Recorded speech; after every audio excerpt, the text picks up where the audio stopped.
Hey guys, and welcome to my video. It's your host Tommy Sola speaking, and this is my first video in English.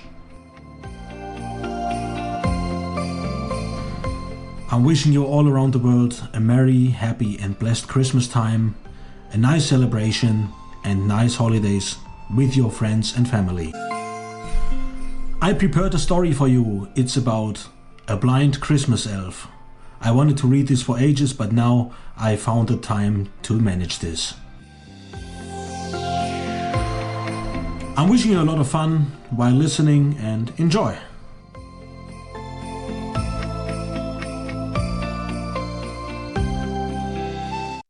Louis the Blind Christmas Elf by Jonathan Mosen. Read and interpreted by Tomislav Sola.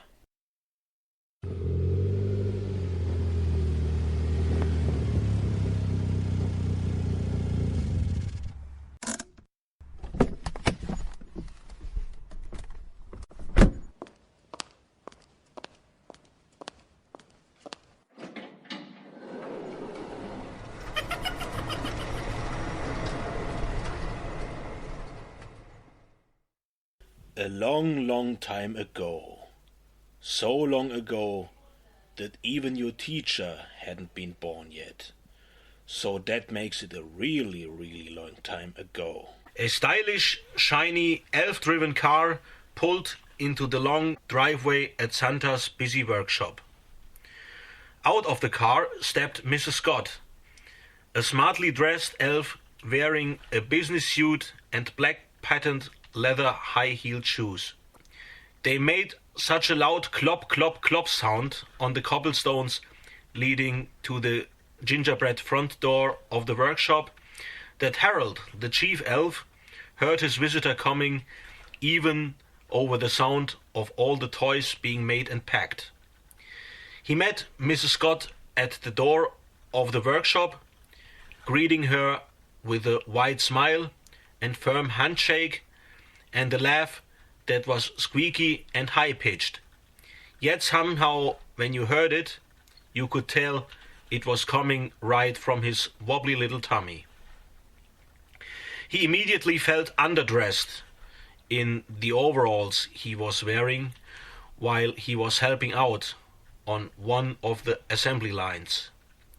Yet, despite Mrs. Scott looking immaculate and Harold looking decidedly shabby, Harold was the boss, and she had something he needed. Come in, come in! You must be from the Elf Improvement School," Harold exclaimed. Harold ushered Mrs. Scott into his office, and one of the kitchen elves was asked to make her a cup of tea. Making all those toys and sorting them for Santa made all the elves hungry like a wolf. So Santa's workshop had a big kitchen where all kinds of delicious treats were being made for the elves to eat whenever they got hungry. Mrs. Scott had been the director of the School of Elf Improvement for 5 years. But this was the first time she had visited Santa's workshop. If elves were ever lucky enough to get a job with Santa, almost no one left. That meant that even though there were many elves graduating every year from the School of Elf Improvement, not many got the ultimate prize, the job of working for Santa. Mrs. Scott was at Santa's workshop on this day because Harold had called her late one night on her elf phone, saying that with more children than ever in the world, they could use a bit more help. After the tea arrived and Mrs. Scott had sampled some of the delectable fairy cakes from the workshop kitchen, she opened her briefcase and they got down to business. "As you can appreciate," she said, "every elf would love to work here at Santa's workshop, but I know you can only use the cleverest, most capable elves. You have so much to do, so I've brought you 3 assessment elves to take a look at. Mrs. Scott took out 3 beautifully spiral-bound leather folders with the name of any elf etched in gold on the front cover of each one. "This is Huey," she said. "Huey loves building musical instruments. During one of his exams, he built a piano, a clarinet, a huge noisy drum kit, a didgeridoo, a nose flute, and a plinkety-plankety. All in under 1 hour. I've never seen anything like it." Mrs. Scott beamed. "Well, now," said Harold, looking impressed, "I've heard of most of those things, of course. We have lots of them being built in the workshop. Right now, actually. But what's a plinkety-plankety?" "Oh," said Mrs. Scott, beaming with pride, "it's a new instrument Huey invented himself. If he doesn't come to work here, I'm sure he'll produce it for one of the big toy companies before the year's out." Said Harold. "He sounds wonderful and would make a great addition to the team, I'm sure. But the thing is, we are not really having any trouble keeping up with musical instruments. Who else do you have?" "Well," said Mrs. Scott, moving the second leather-bounded volume to the top of the pile, "this is Stewie. Now, Stewie is genius at making toy kitchens and all the things to go in the toy kitchens. Well, you know," she said, getting too excited that she spilled a bit of fairy cake all down her front, so it was just as well that her garments were elf cleaning. "The other day, Stewie made a toy kitchen with a fridge that really gets cold. But that's not the half of it. It only works when you put chocolate in the fridge. Put any other food into the thing and nothing happens." "Very clever," said Harold, "although I'm not convinced the boys and girls will want a fridge that only keeps one thing cold. And we do have some good engineers here. Still, he's worth considering." "And who is the last elf you wanted to show me?" "Ah, well," said Mrs. Scott, suddenly looking a little fidgety, "I really wasn't sure about whether to suggest Louis or not. Louis is special." There was something in the way Mrs. Scott used the word special that immediately piqued Harold's curiosity. "What exactly do you mean by special?" "Well, you see, Louis makes excellent use of his hearing. It's not that his hearing is better than any of the other elves in the school. It's just that he tends to take a lot more notice of what he's hearing. Recently, we were manufacturing a load of ride-on toy tractors for toy company, and one of the Whiz-Me-Bobs developed a fault." "Oh no," said Harold, understanding exactly how serious a matter this was. "You get a problem with one of your Whiz-Me-Bobs, and it can really set your back? Actually, we had fault with one of our Whiz-Me-Bobs here at Santa's workshop last Christmas. It stopped a lot of our production for a week because no one picked up on it, and we nearly had to cancel Santa's delivery altogether." "Well, exactly," said Mrs. Scott. "If Louis hadn't heard the subtle change in the machine caused by the problem with the Whiz-Me-Bobs, I think we would have lots of the contract. We were so lucky he was around." "I'm intrigued," said Harold. "We could differently use someone with those skills. Tell me more about this Louis." "He is very thorough," said Mrs. Scott. "He inspects things with his hands and often picks up on problems making things that we might miss visually. It's been very useful to us more than once." "But why?" asked Harold. "Why doesn't he just use his eyes, like everyone else?" "Because his eyes don't work," said Mrs. Scott. "Louis is totally blind." "Blind?" Harold screeched his little head in utter bemusement. How will he, what if he... I just don't think a blind elf could work in our workshop." "I thought you might think that," said Mrs. Scott patiently. "But hear me out. Remember how you nearly had to cancel Christmas Eve once because it was too foggy for Santa to travel? If it wasn't for Rudolph, kids all around the world would have gone without present that year." "Oh, I remember it well," sighed Harold. "It was the most scary day of my life. It was so stressed out. I was beside my elf." "Then surely," continued Mrs. Scott, "you know that people with a range of abilities and gifts make Santa's workshop run more smoothly. Louis can bring skills that many of your other elves don't have." "You make a good point, Mrs. Scott," Harold said. "Send him to us. We'll take him on. I don't anyone getting hurt, and there is a lot that goes on in this workshop, but we'll give it a try." Louis arrived at Santa's workshop the next day with his little suitcase and his long white candy cane. He put it out in front of him so he knew when he was getting close to any obstacle. If the cane hit a wall or something left on the ground, he would feel it. And after being shown around the place, he soon started remembering where all the divisions of Santa's great workshop were located. It wasn't that difficult for Louis. He soon noticed how different the sounds of the machinery were depending on which part of the workshop he was in.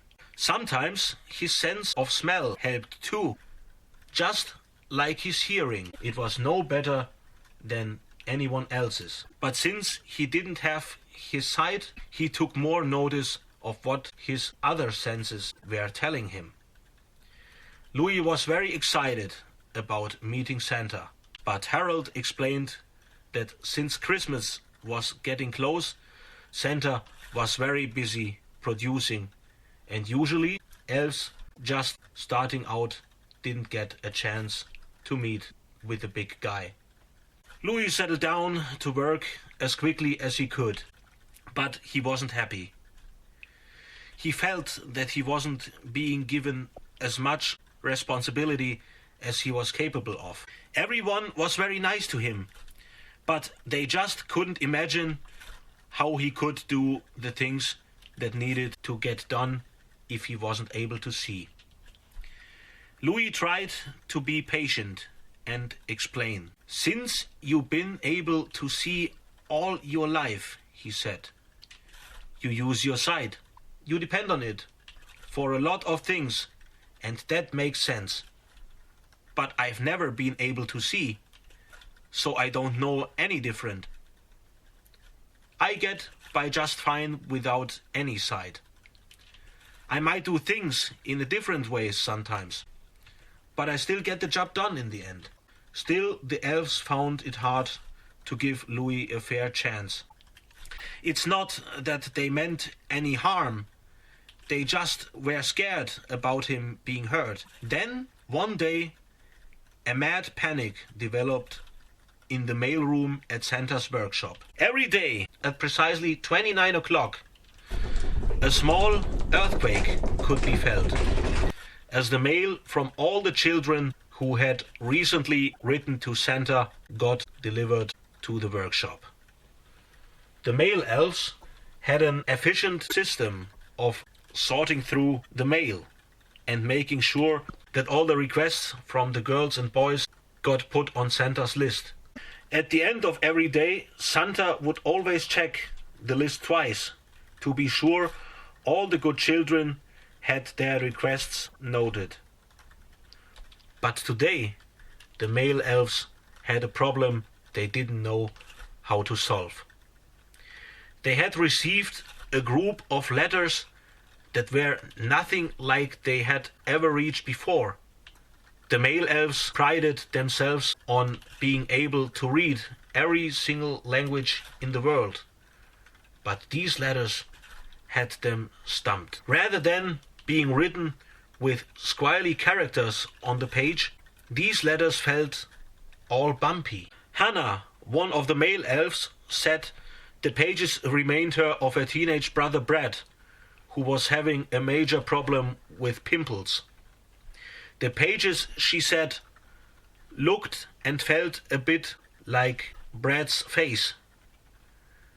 "Do you mean kids are now writing to us in pimples?" said Harold, who has been put in charge of solving the issue because of how urgent it was. "I don't think any child could be quite that dotty," Hannah replied. "But I think we need to call an elf development meeting to see if anyone can solve this problem.